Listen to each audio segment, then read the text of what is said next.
So I'm Khadijah Morley. I'm a printmaker based in Toronto, Ontario. I am first generation Canadian. My parents immigrated from Jamaica, and I was born and raised in Little Jamaica. I'm also a arts instructor at various community organizations in Toronto.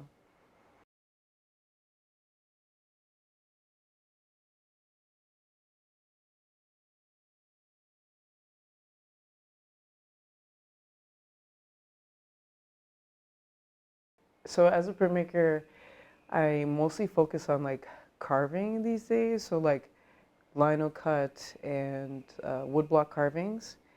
I guess my work is sort of like derived from a personal place, and I'm interested in how that sort of relates to the politics of representation. Um, yeah, like I pretty much got into printmaking just by, you know, seeing Black women printmakers like such as like Elizabeth Catlett, Belkis and Alison Sarr. So like just like witnessing these women who are like sharing like really compelling stories and sort of being masters at their craft, kind of like inspired me to do the same thing and kind of go down a similar path. And I guess also like another motivation is just wanting to like share my skill set with different like arts communities and introduce people to like the weird and like multiple world of like printmaking. So yeah, like there's a very rich history of like print and culture, and it's very community based, and I found community in printmaking. So.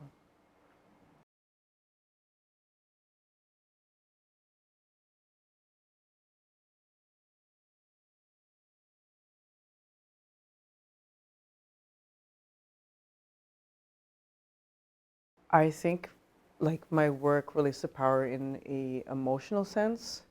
So sort of the power to feel vulnerable and speak without fear.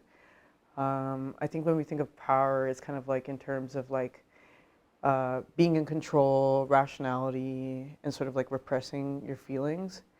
So like in relation to that, um, I think my work sort of empowers a sense of like, or embraces a sense of like surrender. So like surrendering to like altered states of being and sort of surrendering to magic pretty much. So I guess it's kind of like the opposite of Western ideals of power. Um, yeah, I guess magic is subjective. I think growing up around like my family's like super Christian, but like there's like weird things that are very unchristian. So it's kind of like very spiritual in a sense of where people really place precedence on like, you know, receiving messages from like family members in dreams.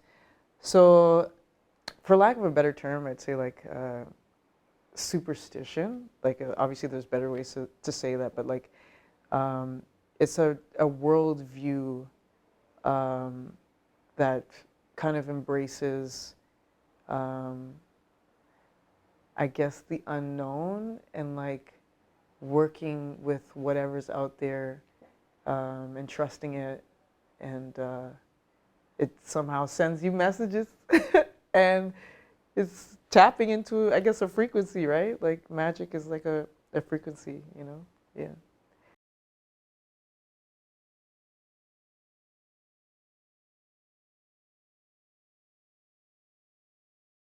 So I guess the easiest thing to sort of describe is a piece I did called First Star. And it's basically based on like a ritual I've done since I was a kid. It's basically like making a wish on a star. And yeah, like it kind of displays a sense of power through like having the power to like make this pact with like whatever cosmic entity, you know, you're not necessarily in control, but you're like putting out a wish of like hope and like dreaming for better things. And like, yeah, it's like, what is it, that like nursery rhyme, like starlight, star bright? So yeah, like even as an adult, like I still, you know, find some sort of like comfort and power in like wishing on a star. Yeah. One piece that I did, parable, I think is a more complicated display of power.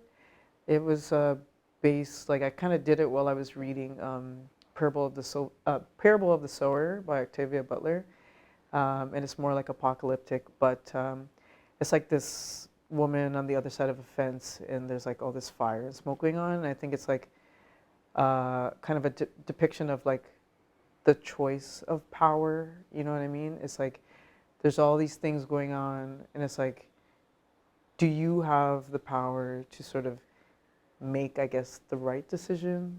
The power if you want to ignore it or take active steps to sort of, you know, deal with what's going on the other side, right? So, yeah.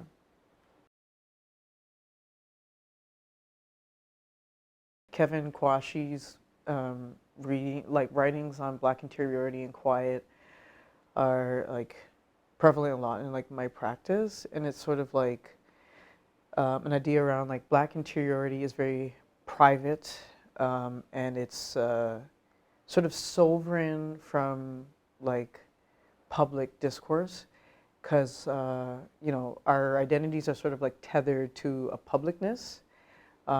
So Black interiority encompasses one's like desires, vulnerabilities, feelings, and those things are very complex and can be contradictory.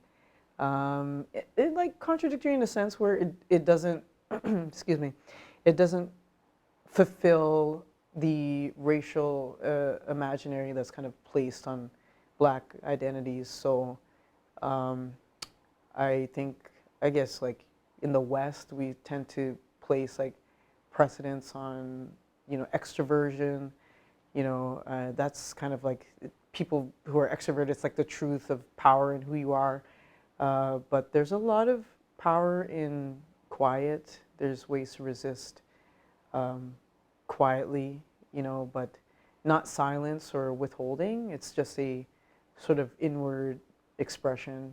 And I think especially in Black culture, people tend to characterize it as like very loud and vibrant and stuff. But, you know, we're also like pretty introverted and shy, some of us too. And, you know, it's a different way of sort of like moving through the world and also speaking about things that are important to us and mean a lot, right? So, yeah, yeah. For me, especially, I don't know. I'm pretty introverted, so yeah, yeah.